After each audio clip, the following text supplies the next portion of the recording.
Greetings! Today I'm going to be showing you how you can hide a file on Google Drive. Let's get right into it.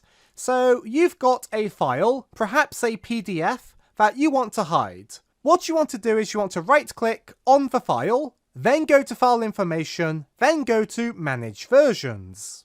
After that, you want to then click on Upload New Version. Then you want to upload another file. This can be another PDF, another image, whatever you want. I'm going to pick a random thumbnail from a previous video I've uploaded. Once it's uploaded, you'll notice the thumbnail of your file will change. This means it's worked. So if we click on Close here, then click on our file, as you can see, it just shows an image.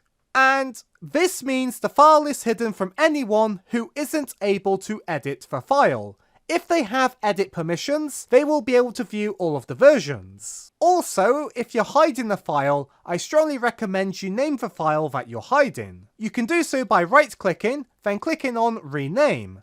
And then you can give your file a new name, like data.pdf.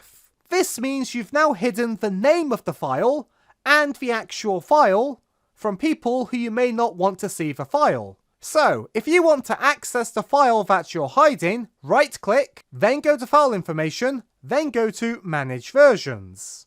The bottom version is most likely going to be the file you're hiding. Click on the three buttons here, then click on Download. And you'll download the file that you are hiding. So, thanks for being a great audience. Be sure to leave a like and a comment if you enjoyed, and subscribe for more tutorials. Thanks for watching.